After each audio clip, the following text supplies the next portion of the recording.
మభ్యపెట్టే మాటలు, కబుర్లు, ఇవి కొద్దిగా లోతుగా పరిశీలిస్తే మొత్తం అంతా పెద్ద అభద్రతాభావం చంద్రబాబు నాయుడు గారికి. ఆ అభద్రతాభావం అనేది చాలా స్పష్టంగా కనిపిస్తూ వచ్చింది. 3 రోజుల పాటు జరిగినటువంటి ఈ మహానాడులో వారు ఇచ్చిన హామీలు సూపర్ 6, సూపర్ 7, అవి కాక 148 హామీలు ఇచ్చారు. 3 రోజుల పాటులో 3 హామీలైనా మేము నెరవేర్చాము అని చెప్పుకునే ధైర్యం లేదు, అని చెప్పుకొని ముందుకెళ్లే పరిస్థితి లేనటువంటి దౌర్భాగ్యమైన పరిస్థితుల్లో ఆర్భాటం చేసి డైవర్ట్ చేసుకునేటువంటి కార్యక్రమాలు చేశారు.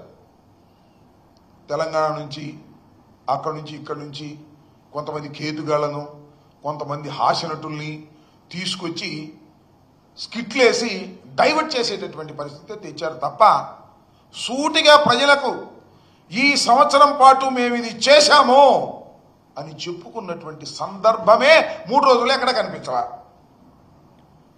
రైతు భరోసా అన్నారు. నేను మనవి చేస్తున్నా, చంద్రబాబు నాయుడు గారు రైతు భరోసా కింద సంవత్సరానికి 20,000 రూపాయలు అన్నారు. పోయిన సంవత్సరం ఇవ్వలా, 20,000 రూపాయలు బాకీ రైతుకి. మళ్ళా ఈ సంవత్సరం ఇవ్వాలి, అది ఇవ్వలా. ఈ 40,000 ఎప్పుడు ఇస్తారు అనేది మహానాడులో ఎక్కడ చెప్పలా, చెప్పే ప్రయత్నం కూడా చేయలా.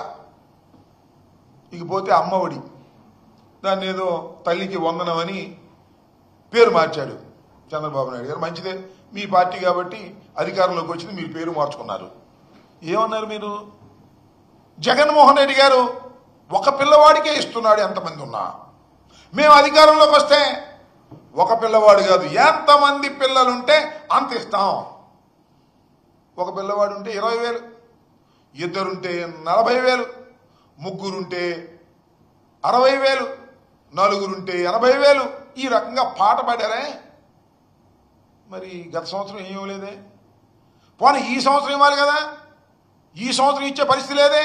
ఒక పిల్లవాడు ఉంటే 40,000 ఇవ్వాలి 2 సంవత్సరాలు కలిపి, ఇద్దరుంటే 80,000 ఇవ్వాలి, ముగ్గురుంటే ఈ రకంగా పెంచుకుంటూ ఇవ్వాలి కదా. మరి ఇచ్చేటటువంటి ప్రయత్నం గురించి ఏదో సొల్లు కబుర్లు చెప్పారు తప్ప ఆ పద్ధతి చెప్పలా. ఇస్తాము అని హామీ ఇచ్చారు. చిత్రం ఏంటంటే గతంలో ఇచ్చిన హామీలను నెరవేరుస్తామని హామీ ఇచ్చారు మహానాడులో. ఇప్పుడు నిన్న ప్రజాస్వామ్యంలో ఇది హామీలను నెరవేరుస్తామని హామీ ఇచ్చేటటువంటి కార్యక్రమం చేసినటువంటి ఘనులు చంద్రబాబు నాయుడు గారు, తెలుగుదేశం పార్టీ అని మనవి చేస్తున్నా. ఇక నిరుద్యోగ భృతి 3,000 ఇస్తా ఉన్నారు. గత సంవత్సరం ఎంత ఇవ్వాలండి? 36,000 ఇవ్వాలి, అది పెండింగు. ఈ సంవత్సరం మరో 36,000. ఈ రెండు ఎప్పుడు ఇస్తారో ఎక్కడ మాట్లాడినటువంటి సందర్భమే లేదు. ఇక ఆడబిడ్డ నిధి 18,000 ఇస్తామన్నారు. ఏడాదిలో 18,000 ఇవ్వాలి, మరొక ఏడాదికి 18,000 ఇవ్వాలి. దీని సంగతి మాట్లాడలేదు. నేను మనవి చేస్తున్నా, పెన్షన్లు 66 లక్షల మందికి మేము పెంచి పెన్షన్లు ఇచ్చాం. మీరేం చేశారు? దాన్ని తగ్గించే కార్యక్రమం చేశారు. అసలు భర్త చనిపోతే ఇమీడియట్ గా భార్యకి ఇచ్చేటటువంటి పద్ధతుల్లో పెన్షన్ ఇచ్చేటటువంటి ఘనత వైఎస్ఆర్ కాంగ్రెస్ పార్టీది, జగన్మోహన్ రెడ్డి గారిది. మీరేం చేస్తున్నారని అడుగుతా ఉన్నా. తగ్గించేశారు. పెన్షన్ల సంఖ్య తగ్గించేటటువంటి కార్యక్రమం, కుదించేటటువంటి కార్యక్రమం, ప్రతి సంవత్సరానికి ప్రతి నెలకి కూడా పెన్షన్లు కుదించేటటువంటి కార్యక్రమంలో ఉండి మీరు అన్యాయం చేసేటటువంటి కార్యక్రమం ఇవాళ మీరు చేస్తున్నారు. ఇకపోతే బస్సు, ఉచిత బస్సు, ఉచిత బస్సు లాంటి చిన్న కార్యక్రమాన్ని కూడా చేయలేనటువంటి దౌర్భాగ్యమైన పరిస్థితిలో ఉన్నారు. అదేమంటే చంద్రబాబు నాయుడు గారు మేము అద్భుతం, అమోఘం, వీరులం, కడపలో మేము బ్రహ్మాండమైనటువంటి సభ పెట్టామని ఊరికి డప్పాలు కొట్టుకునేటువంటి కార్యక్రమం చేస్తున్నారు, వీరులు అని చెప్తున్నారు. నేను అడుగుతా ఉన్నా, ఇచ్చిన హామీలను నెరవేర్చని వాళ్ళు వీరులా, సూరులా, హీరోలా? ఇచ్చిన ప్రతి హామీని నిలబెట్టనటువంటి చేసినటువంటి జగన్మోహన్ రెడ్డి గారి హీరోనా, ధీరుడా? ఆలోచించమని మనవి చేస్తున్నా. ప్రజలు ఆలోచన చేయడం స్టార్ట్ అయిపోయింది. చంద్రబాబు నాయుడు గారు అధికారంలోకి వచ్చి హామీలను అమలు చేయని మరుక్షణమే ప్రజలు ఆలోచించడం స్టార్ట్ చేశారు. అయ్యో, అనవసరంగా జగన్మోహన్ రెడ్డి గారు లాంటి వ్యక్తిని, అన్ని హామీలను నెరవేర్చినటువంటి వ్యక్తిని, 99% హామీలను నెరవేర్చినటువంటి వ్యక్తిని మనం పోగొట్టుకున్నాము రాజకీయంగా. అనవసరంగా చంద్రబాబు నాయుడు గారిని అధికారంలోకి తెచ్చుకున్నాము అనేటువంటి పశ్చాత్తాపడుతున్న దశలో ఇవాళ మహానాడు జరిగింది. అది ఆ ఛాయలు చాలా స్పష్టంగా మహానాడులో కనిపిస్తూ వచ్చాయి. ఈ ఏడాది పాలనలో అసలు మీరు సాధించింది ఏంటి? ఏ రంగంలో ఏమి సాధించారు? విద్య, వైద్యం, ఆరోగ్యం, వ్యవసాయం, ఇలా ఏ రంగంలో చూసినా మీ ప్రోగ్రెస్ రిపోర్ట్లో మార్కులు ఎన్ని అంటే 0. ఒక్క మార్కు కూడా రానటువంటి పరిస్థితుల్లో మీరున్నారు. జగన్మోహన్ రెడ్డి గారు 2,73,000 కోట్లు నేరుగా డీబీటీ ద్వారా ప్రజలకు అందించినటువంటి మహానుభావుడు జగన్మోహన్ రెడ్డి గారు. ఇవాళ ఆయన గురించి అనేక రకాల మాటలు మాట్లాడుతూ ఉన్నారు. మహానాడులో కూడా కేతిగాళ్ళను తీసుకొచ్చి, హాస్యనటులను తీసుకొచ్చి. చంద్రబాబు నాయుడు గారు అంటారు, నాకు చాలా ఆశ్చర్యం వేసింది, ఆపరేషన్ సింధూర్ స్ఫూర్తితో ఆపరేషన్ క్లీన్ పాలిటిక్స్ అంట.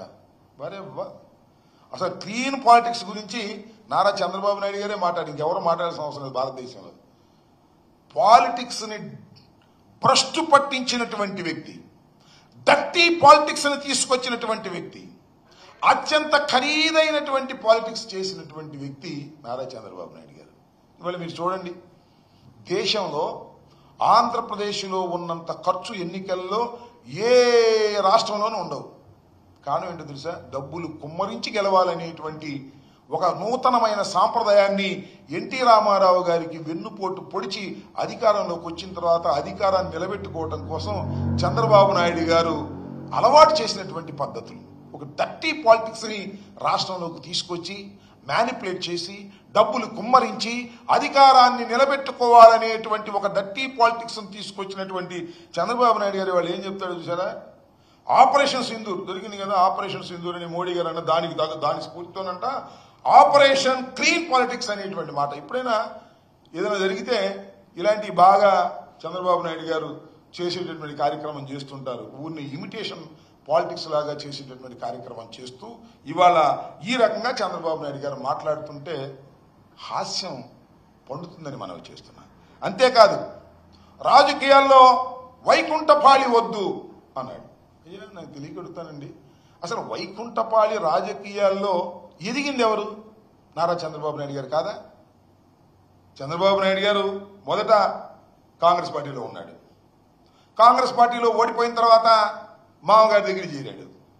మామగారి దగ్గర చేరి మామగారి దగ్గర పలుకుబడి సంపాదించుకొని మామగారిని వెన్నుపోటు పొడిచి నుచ్చెనెక్కాడు. తర్వాత మామగారికి సంబంధించినటువంటి కుటుంబ సభ్యులందరినీ కూడా దూరంగా పెట్టేసి మళ్ళా నుచ్చెనెక్కాడు. ఇవాళ ఏంటి జరుగుతుంది? ప్రజలకు వెన్నుపోటు పొడిచి నుచ్చెనెక్కినటువంటి వ్యక్తి చంద్రబాబు నాయుడు గారు కాదని అడుగుతున్నా. వైకుంఠపాళి ఆడేటటువంటి వ్యక్తి చంద్రబాబు నాయుడు గారు. వైకుంఠపాళిలోనే అదృష్టం కొద్దీ మోసం చేసి వెన్నుపోట్లు పొడిచి దుష్ట రాజకీయాలు ఆడి పైకొచ్చినటువంటి వ్యక్తి నారా చంద్రబాబు నాయుడు. ఇవాళ మాట్లాడుతూ ఉన్నాడు, మేము వైకుంఠపాళి ఆడుతున్నాం అనేది. అదంతా స్ట్రైట్ పాలిటిక్స్. జగన్మోహన్ రెడ్డి గారి అంతా స్ట్రైట్ పాలిటిక్స్. ప్రజలతోనే మమేకమైనటువంటి రాజకీయాలు. ఎవరి దయాదాక్షిణ్యాలతోనో రాజకీయాలు చేసినటువంటి వ్యక్తి కాదు జగన్మోహన్ రెడ్డి గారు, చేస్తున్న వ్యక్తి కూడా కాదు. ఎవరి దయాదాక్షిణ్యాలతోనో అధికారంలోకి వచ్చినటువంటి వ్యక్తి కాదు, అధికారంలోకి రావాలనుకుంటున్నటువంటి వ్యక్తి కూడా కాదు. కేవలం ప్రజల మీద ఆధారపడి ప్రజలకు సేవ చేయడం ద్వారా రాజకీయాల్లో ముందుకొచ్చినటువంటి వ్యక్తి జగన్మోహన్ రెడ్డి గారని మనవి చేస్తున్నాం.